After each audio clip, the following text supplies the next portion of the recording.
Welcome back. Now we want to verify one of the axioms of a homology theory for singular homology, namely the homotopy invariants. So we want to prove the statement that singular homology satisfies homotopy invariants.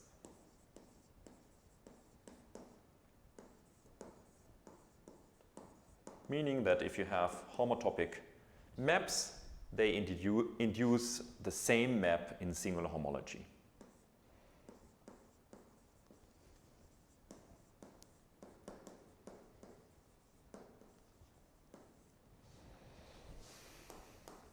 Now, a singular homology is a functor, or it's a whole sequence of functors, but it can also be understood as a composition of functors. So we have the category top 2 as our domain category of pairs of spaces. And then we have first the functor to chain complexes of abelian groups.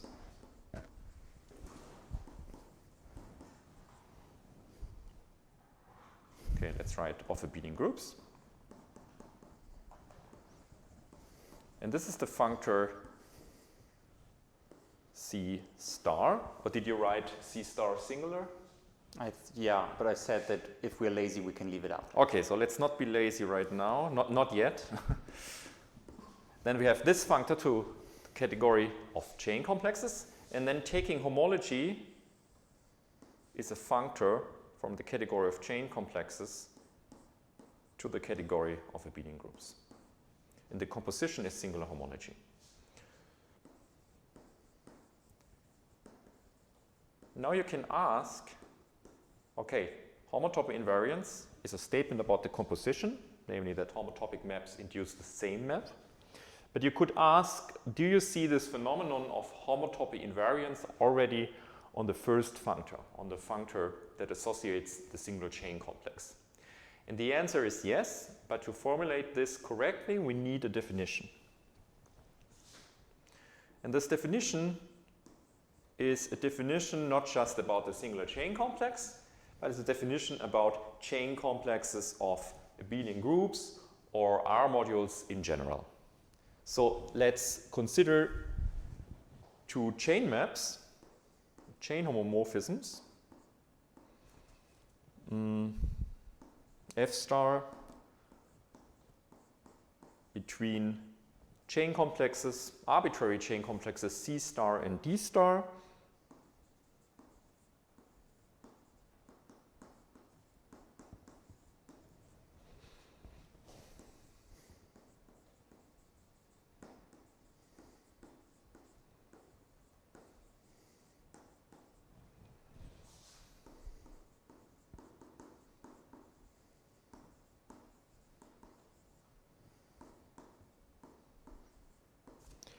And we formulate a notion of homotopy for chain maps.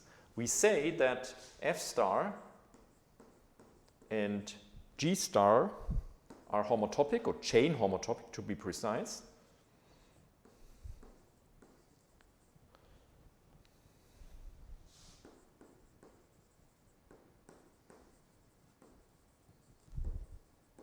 If there is a sequence of homomorphisms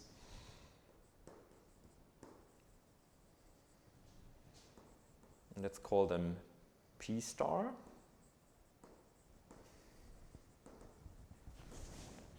And they go from Cn to Dn plus 1, so there is a degree shift here.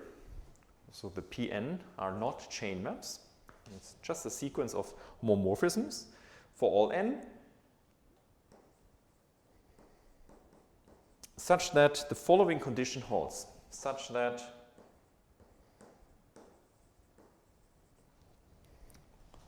if you first take the map P and then the differential, plus the other way around, first the differential and then P, then it is the difference of F and G.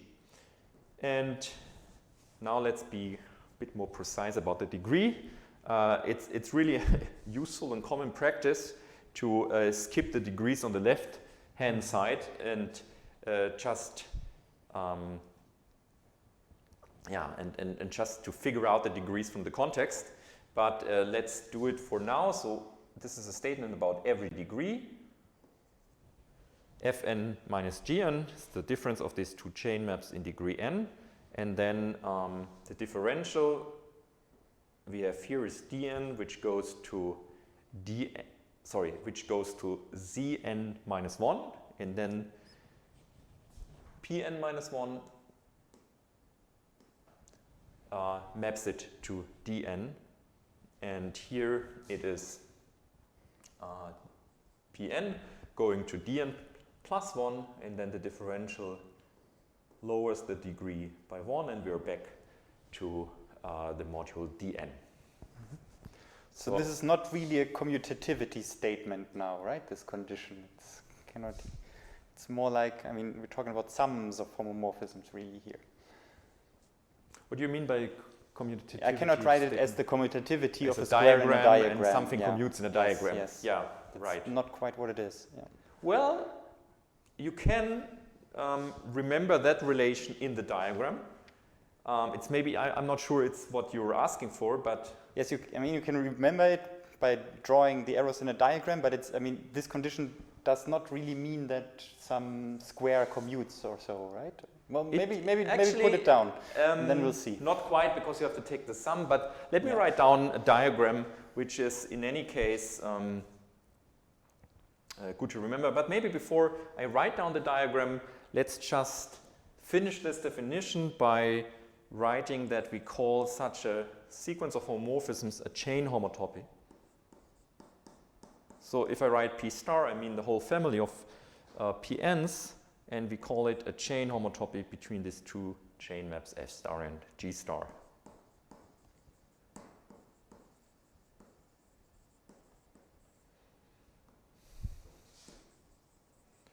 And also in the notation, we keep a close analogy to the case of homotopy between maps, because we also will write, like for maps, something like that. Okay, the same symbol as for homotopy we also use for chain homotopy. All right, so how does it look in the diagram? So if you have here Cn plus 1, Cn, so here's the whole chain complex C star. And here we have the chain complex D star.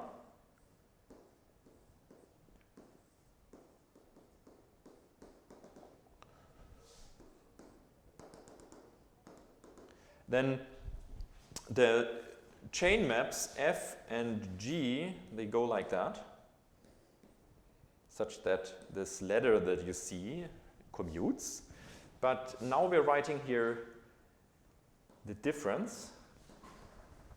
And the chain homotopy goes by increasing the degree by 1.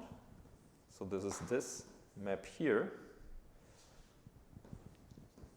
And then the relation that you see is the following. So the left-hand side, so this side here, is,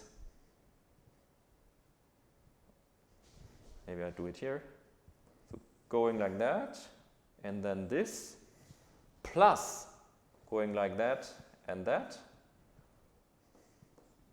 gives you the middle arrow, which is the difference of F and Gn.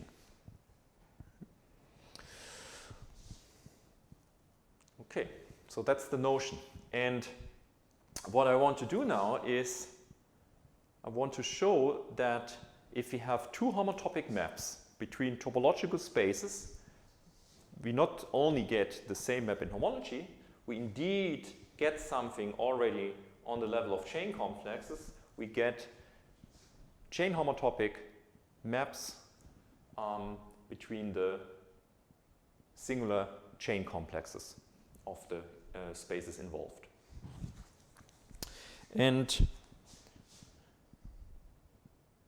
this will, in the end, prove the homotopy invariance of singular homology. And why does it prove the homotopy invariance of singular homology?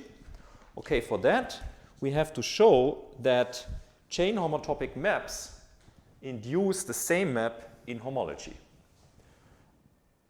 So again, this is a lemma not just about singular chain complexes, this is a lemma about chain complexes and chain homotopies of chain maps.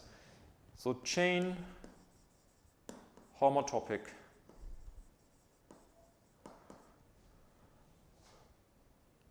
chain maps, chain homotopy chain maps between chain complexes induce the same map in homology.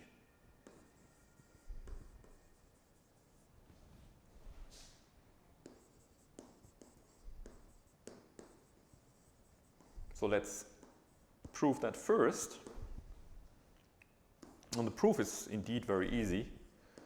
So let's consider now F star, G star,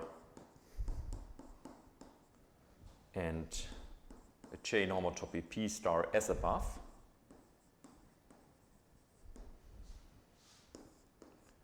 And we have to show that what F star and G star induce after taking homology is the same map. And let's check that element-wise. So let's just take an element that represents a homology class. So let X be in Cn and let X be a cycle. Okay. What does cycle mean? Cycle just means that the differential, the boundary homomorphism is 0. So that is, this is 0. So every homology class, every element in Hn of this complex C star is represented by such an X. And we now apply F star and G star to this X, and let's see what the difference is. Now, star is now n, so Fn of X minus Gnx is by this chain homotopy relation the same as the following. Again, now let's stick to this very useful notation of dropping information here about the degrees. Now, we can use that X is a cycle, meaning the differential is 0, so the second term is already 0. And then we have that the outcome is a boundary. Okay? So the difference of these two elements is a boundary.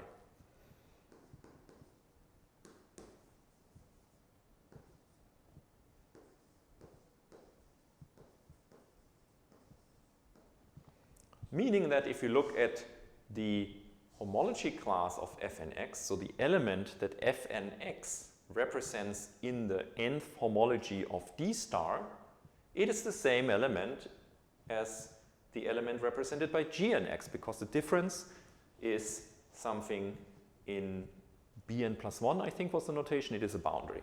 Okay? So therefore, in Bn, yeah.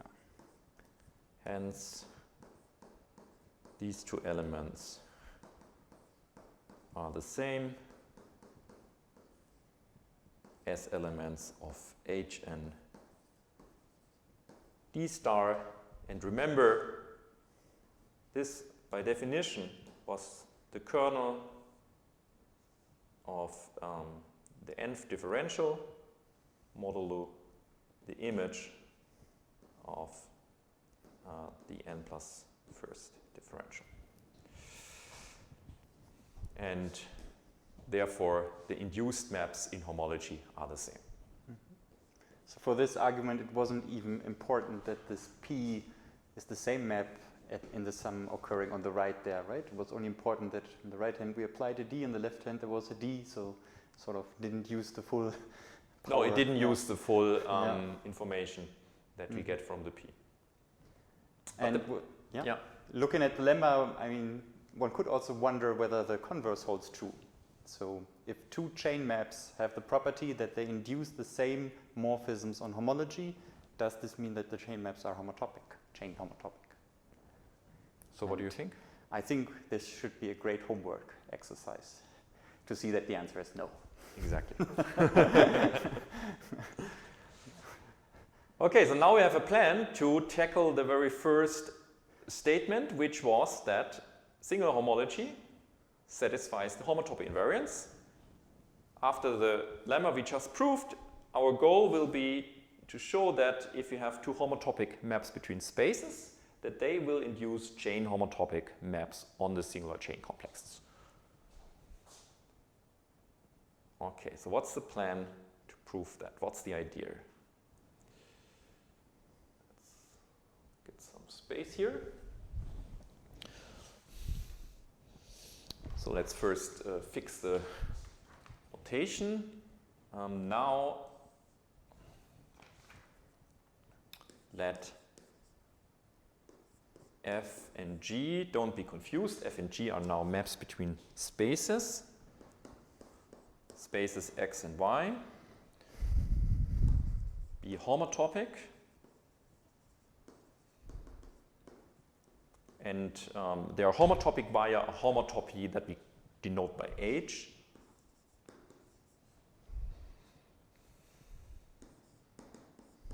Which is a map from X times this unit interval to Y. And the goal is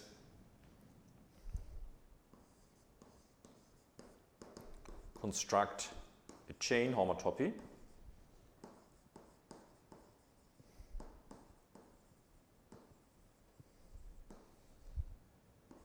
P star between the induced map in the singular chain complex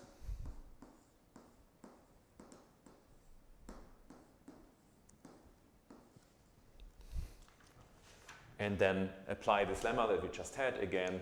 That lemma would then show that the induced map in singular homology is the same, and that would prove homotopy invariance at least in the absolute case where you just have a map of spaces. Homotopy invariance says a bit more. It says that if you have two maps between pairs of spaces which are homotopic, then also the induced map on the relative singular homology is the same.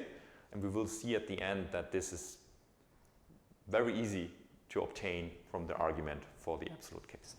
So let's first deal with that. Let's try to construct such a P star.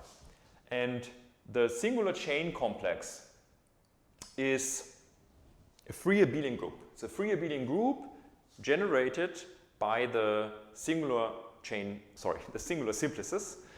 Therefore, to define a map on this singular chain complex, it is enough to define it on the basis. So we only have just to define it, we only have to say what is Pn on a singular n simplex. So that's the question we want to start with. What is Pn sigma? And this is an element in Cn plus 1, the singular chain complex of Y for a singular n simplex.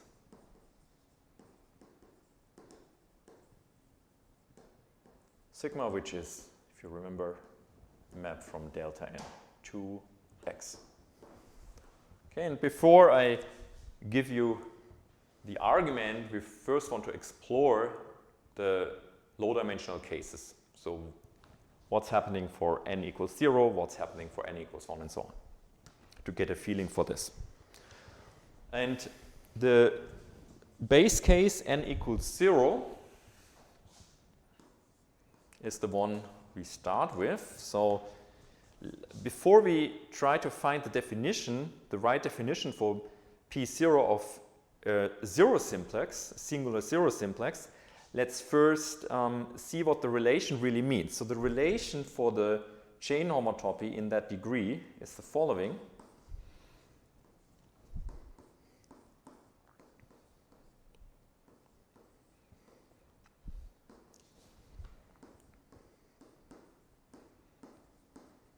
So this difference of the induced map on the singular chain complex in degree 0 is dp plus pd, but the differential in degree 0 maps everything to 0.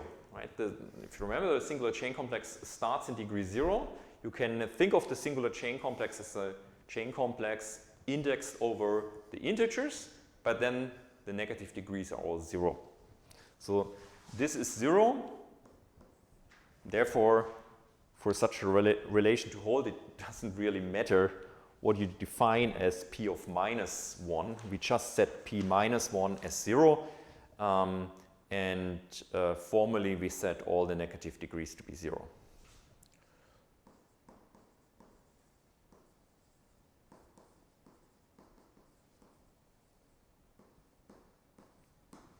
And then the relation will be true and valid in the negative degrees. So the question really starts with what is P0? And for P0, the relation is the differential of P0 of a singular simplex sigma should be the difference of these induced maps. Now, a singular zero simplex is something very, very easy. It's just a point in the space. So let's start here. Okay, the zero simplex just consists of a point that we always call V0. And then sigma is formally a map from this one-point space to X. But of course, this map is completely determined by looking at the image of this one point V0, X. So it's fair to identify zero simplexes with points.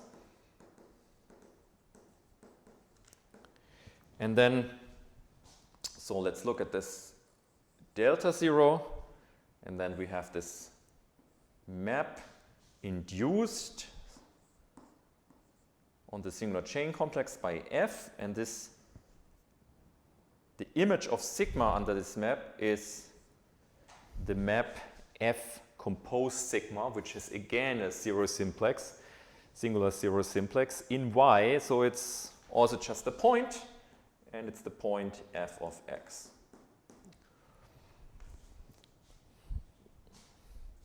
Now, somehow we have to use the homotopy, so we can look at the following picture. So let's erect an interval over V0. So we're looking here at the space delta 0 times 0, 1, which is just an interval. Let's call the point up here W0. And now we can look at a map of this interval using the homotopy. And the map I want to look at is the map that maps t in the interval from 0 to 1 to the homotopy of f of x, which is sigma of V0 t. Right? And so in Y, for t equals to 1, we get actually g of x, because the homotopy at time 1 is the map G. Oh, sorry, there is a mistake here. What is the mistake I'm making? Yeah, the mistake is here. Something confused me. There should be an x here. Right, at time 0, H is just the map F. At time 1, it's the map Gx, and the image of this interval looks something like that. Okay, so now what is P0? P0 of sigma is the thing we want to define. It should be a one simplex in the space Y. Or it should at least lie in the singular chain complex of Y at degree 1. Doesn't have to be necessarily a one simplex a priori, but in that case it will be. And we see a singular one simplex in Y, which is exactly this image here of the homotopy. Well, it's the map. Yeah. Yeah.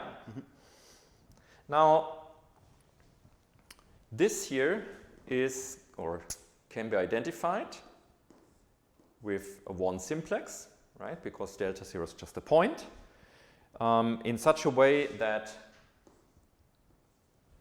we identify the standard one simplex with this interval in the sense that the first basis vector of delta 1 goes to V0, the second to W0. And then we can view this map that we have here as a map from delta 1, so it gives us a one simplex in Y. And also for later, let me rewrite this homotopy. So what is this map? I could also write it like that.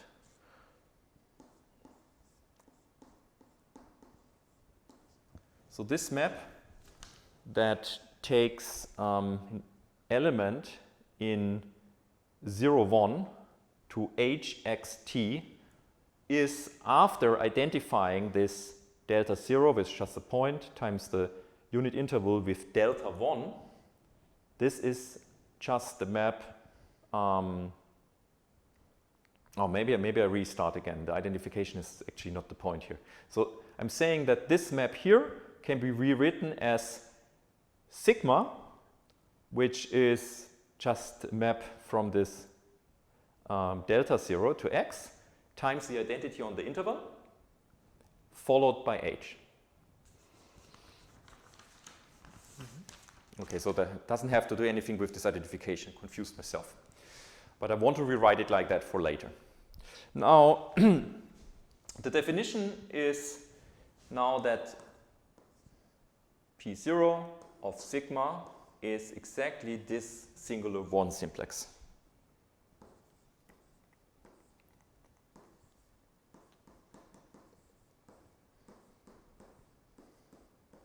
In particular, it's an element in here. So let's define it like that, and let's check that it satisfies what we want. And for that, we have to compute the differential of this.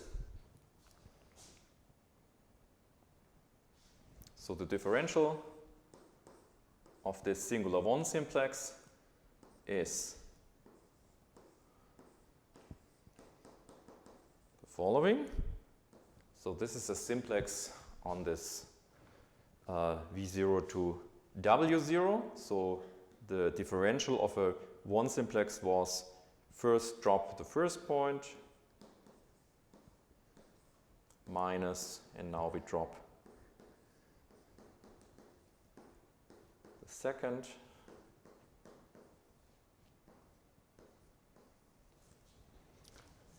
But what is this? So this map here on this zero simplex, which is just the point W0, corresponds to this point Gx. So it is just this zero simplex in Y given by G composed sigma. And here, this is this map restricted to just V0. And on V0, as you see here in the picture, it's just this zero simplex in Y, F composed sigma. All right, so let's write that down. But you do use some identification now, right? I use the identification of point space times interval from 0 to 1 to the standard one simplex. Yeah. Okay. In such a way that the first standard basis of the standard one simplex is mapped to V0, and the second is mapped to W0.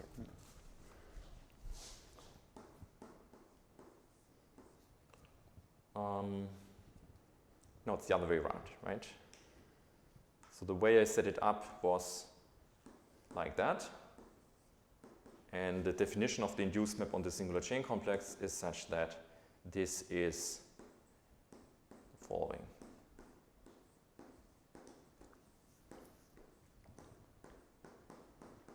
Okay, so we defined something that satisfies this chain homotopy relation in degree 0 at least. And now I see, let me check, so now I have the difference from G and so I have G minus F somehow. How did I write it here? Here I wrote, okay, doesn't matter. What we will get is that the relation will satisfy Z0 G minus Z0 F. That's now how I set it up. So let's rewrite history and write Z0 G minus Z0 F. And then everything is okay. All right. What about degree 1?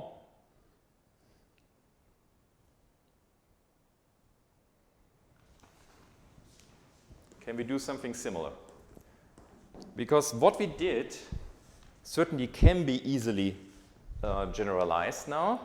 So we start with a singular 1 simplex, which I write as V0, V1 to X, and I want to define P1 of sigma. That's our goal. All right, so we start as before. We write down, before we had the space delta 0 times the interval, which was just the interval, which was later identified with the standard 1 simplex. So now we have delta 1 times the interval, and this is now a square.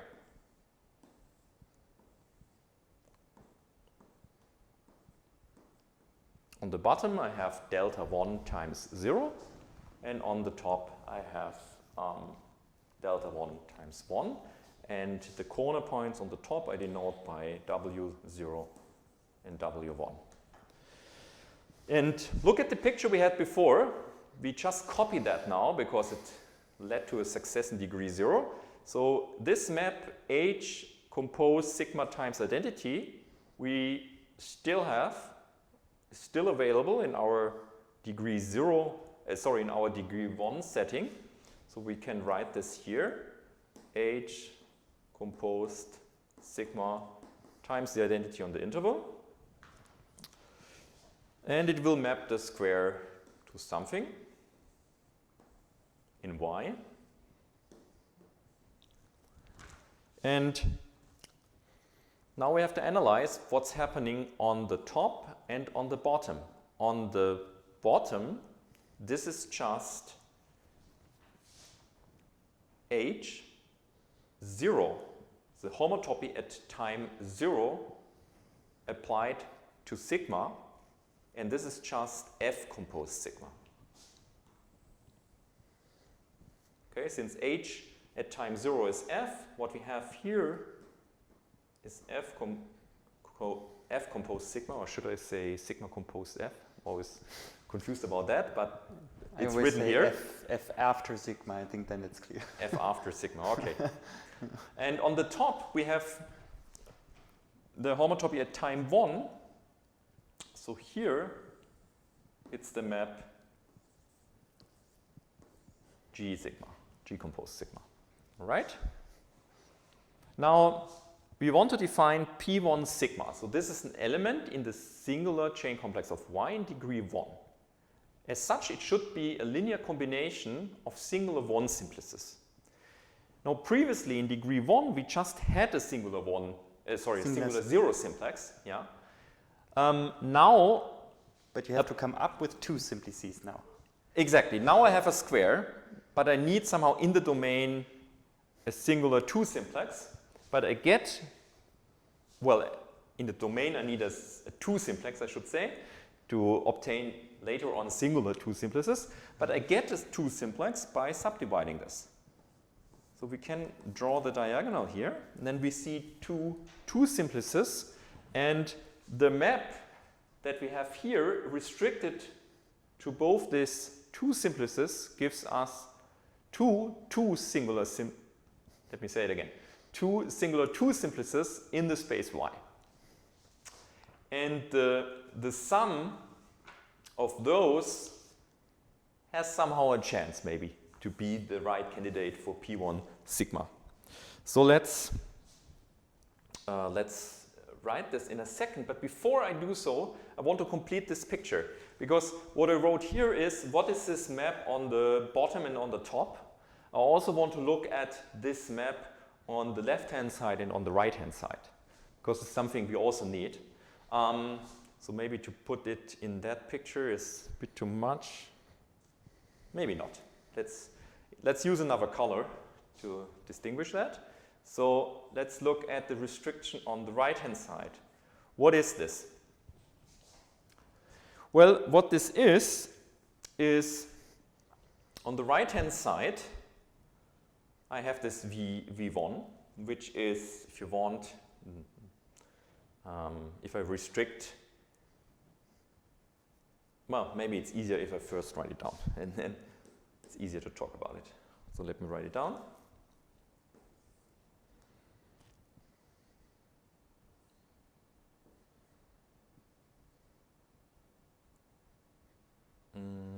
Yeah, like that.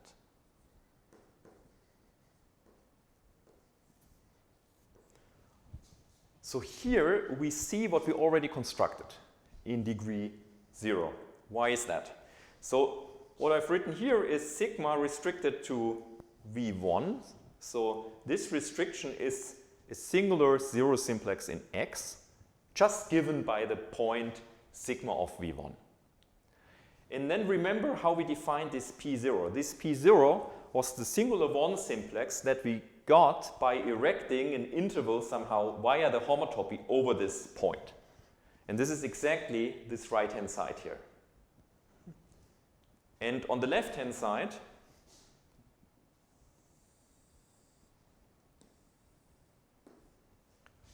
this map is P0 of sigma restricted to V0,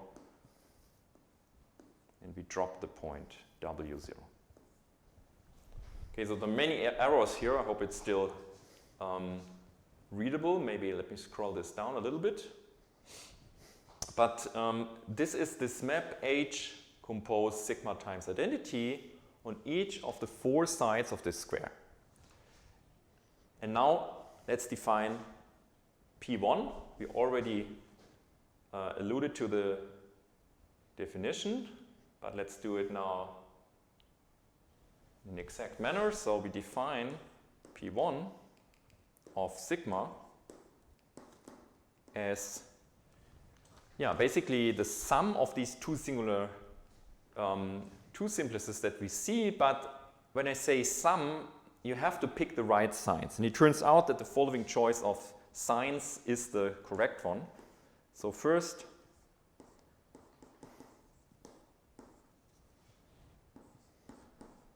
I take the upper triangle and then I subtract the lower one.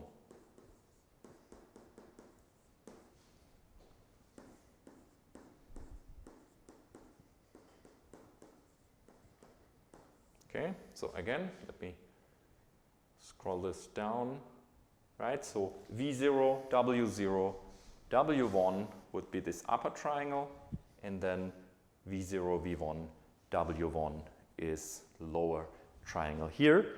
And the difference of the restrictions is certainly an element in C1 of Y. And now we have to check that the chain homotopy relation holds. Let's do that. It's in C2, right? It's in C2, thank you. And we should once more discuss what's the identification now with standard simplex. All right, so what you have here is a restriction to this upper triangle. Now, the notation suggests an order of the vertices of this triangle. The order is first V0, then W0, then W1. And somehow understood in this notation is that we identify by a linear isomorphism this upper triangle with the standard two simplex, and the linear isomorphism is completely determined by saying that the first standard basis and the standard two simplex goes to V0, the second one to W0, and the third one to W1. And we order first alphabetically and afterwards by index, right? Yeah. That's the rule. Yeah, the rule when we want to write down the general version then. Yeah. Mm-hmm. Well, yeah, but even in this case, right? First V, then the two W's, and if there are the same letters, then you go by ascending order of indices. Yeah. Okay, so let's look at the boundary of this sum of two singular two simplices in Y. And we know how to compute this boundary. Well, let's maybe start over there. We need a lot of space. Okay, so let's do it mechanically, first without thinking. We just write down the definition of the differential. So for the first summand, we get following.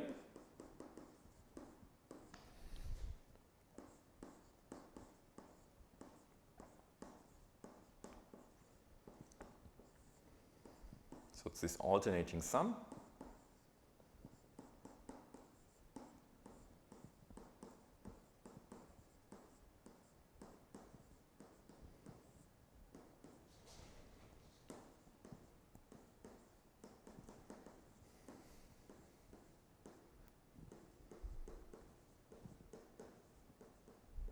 And then for the second summand, don't forget the minus sign that we have here.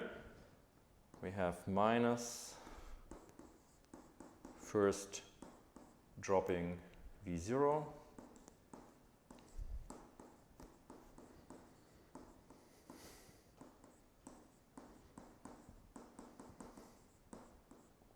Then dropping V1.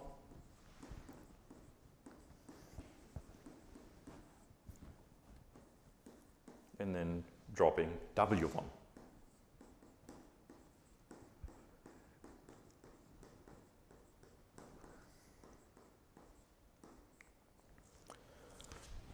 All right, so let's see whether we can cancel something.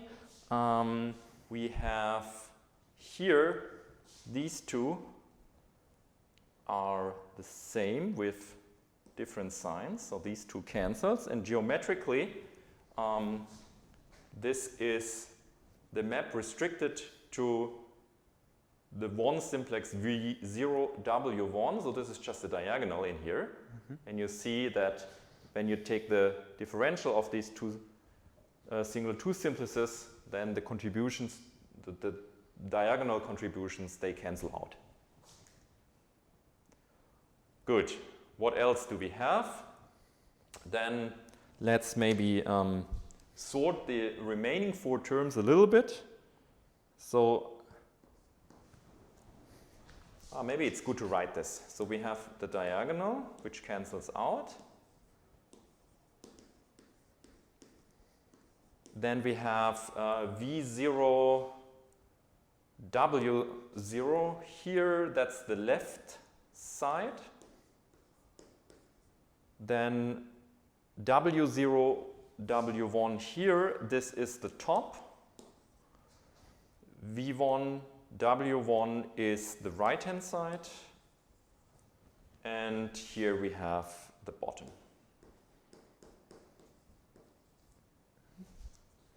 And therefore, what we get is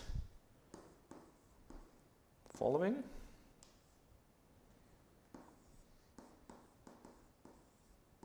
So top and bottom correspond to G composed sigma and F composed sigma. And then what about the remaining terms? The remaining terms are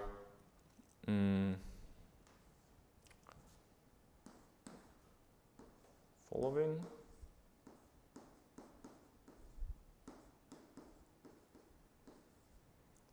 So that's the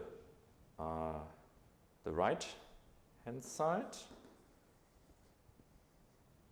And the right, and then we have this, which is the left side.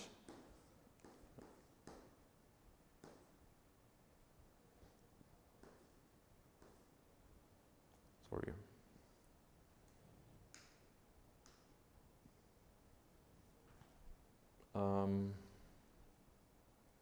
No, this was correct. Sorry. This was correct. And here we have this. And I claim this is the left side. Why is that? Again, let's look at the picture because we figured that out already. Right, these were the blue arrows that showed us what is the left, restriction of this map to the left edge and the restriction to the right edge. And these were exactly these two. And we already identified them with P0. Good. Let's rewrite this last two terms a little bit, and also the first. So the first we know is the same as writing this.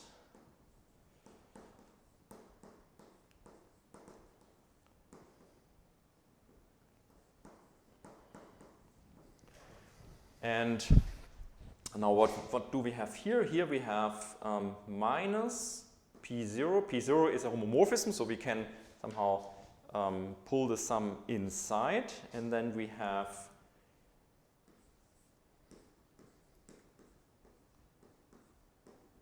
this term here, minus, oh, exactly the other way around, right? Sorry, this way.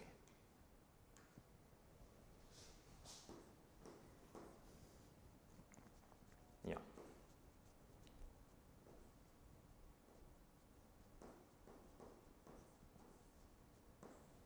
And what do we have here? Now, inside the parentheses of P0, we have the differential of the singular one simplex sigma. So this is just the boundary of sigma.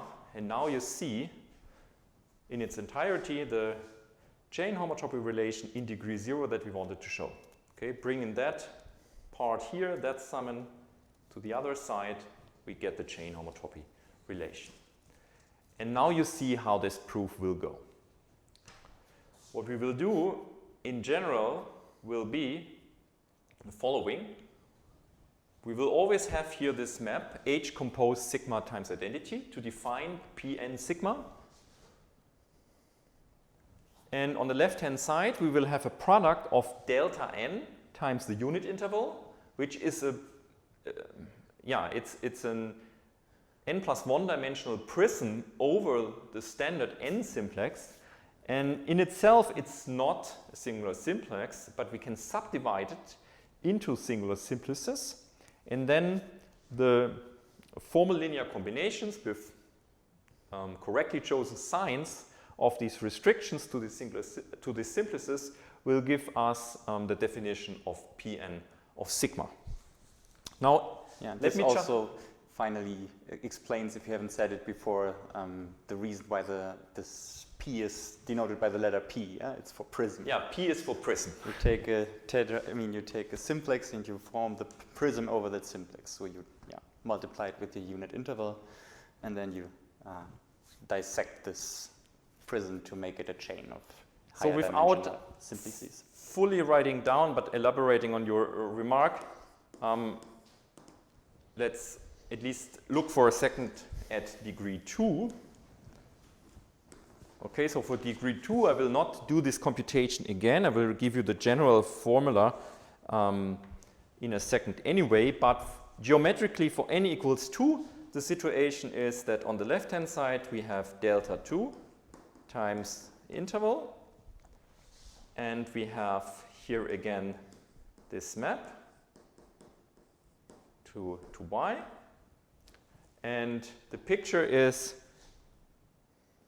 so we have this prism over the standard 2 simplex. So we have here V0, V1, V2, and over it we have the interval.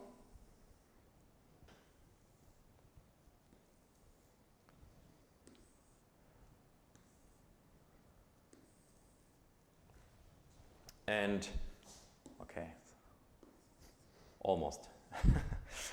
Here we have W1, in our naming scheme W0, W2, right? And you see this prism, and now we have to subdivide this into 3 simplices, and it will be 3 simplices, and a 3 simplex is nothing else than a tetrahedron. So we have to see 3 tetrahedra that decompose this 3-dimensional prism to do a similar kind of construction for P2 of sigma. And okay, so how do we do that? We subdivide this,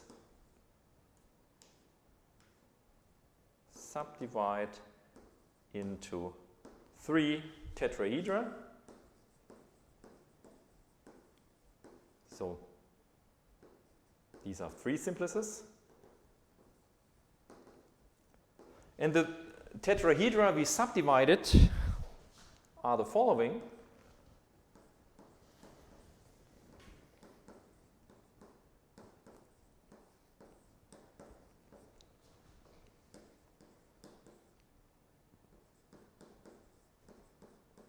And Holger already alluded to the scheme here.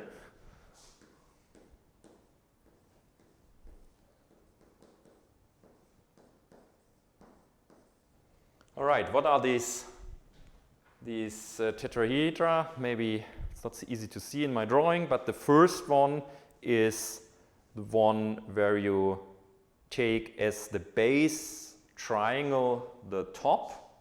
Okay, so this one. And then the cone is V0. So maybe if you,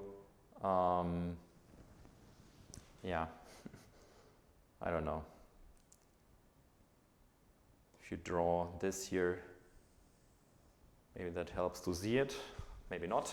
It should be straight, yeah. Yeah, it should be straight. And then the second one is you have as base triangle, you have somehow this front triangle that you see here. And the cone is W2. And then the third one, your base triangle, is the bottom of this prism, and the cone is W2. And these 3 tetrahedra decompose this prism. So you can, maybe to see the third one, you should draw this triangle.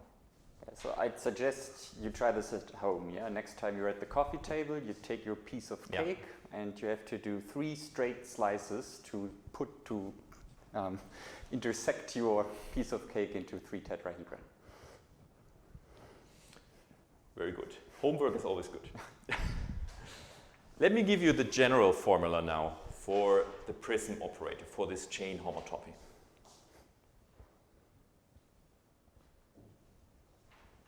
So in general, Pn sigma for a singular n simplex sigma in X will be the following expression. It's a sum over n plus 1 n simplices, and n plus 1 simplices, an alternating sum coming from the restrictions of this map H compose sigma times the identity to these various n plus 1 simplices that decompose this n plus 1 dimensional prism that we get from delta n times the interval.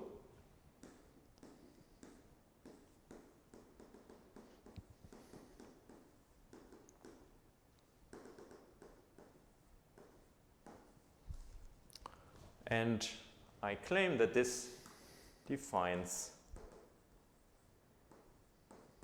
a chain homotopy between the induced maps by F and G.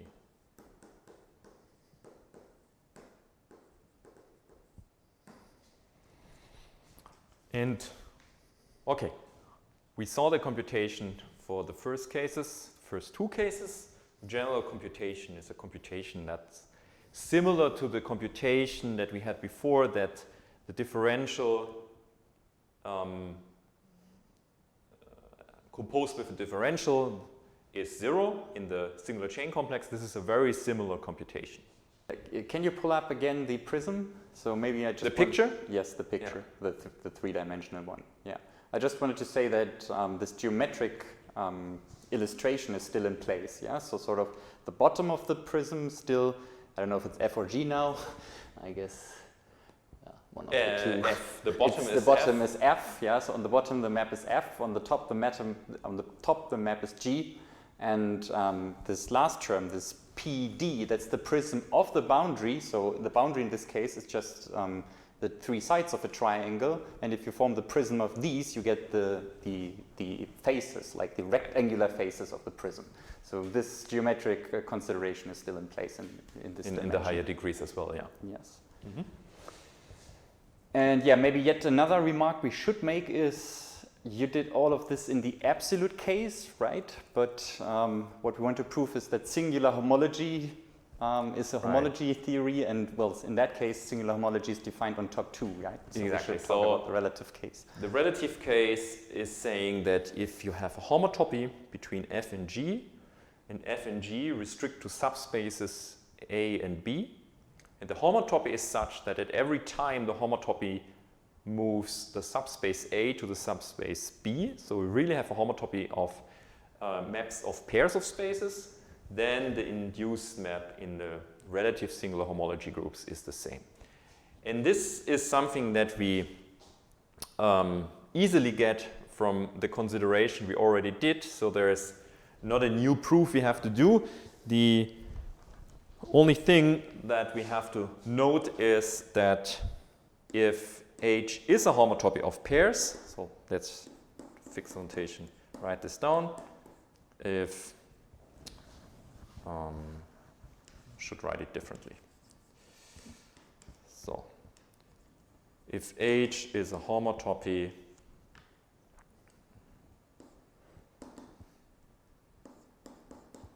of maps of pairs,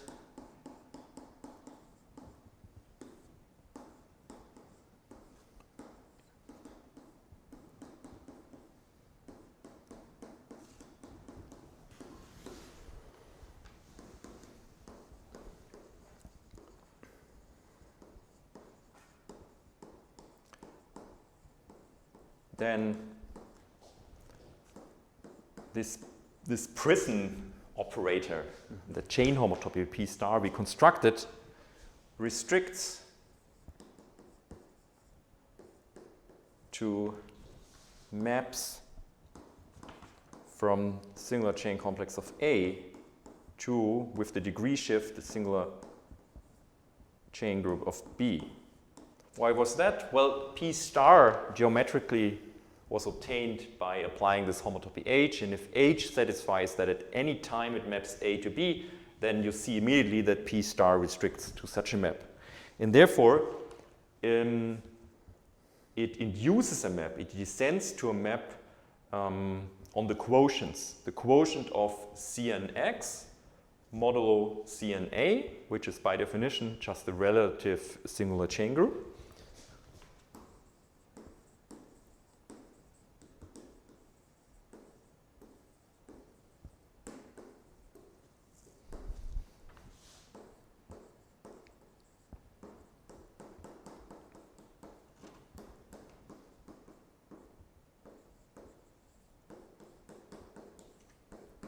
And of course, the chain homotopy relation then also descends to the chain homotopy relation between maps on these relative chain groups. And therefore, we get the final statement. All in all, together with the first lemma that we proved in this video, we obtain the homotopy invariance for singular homology theory.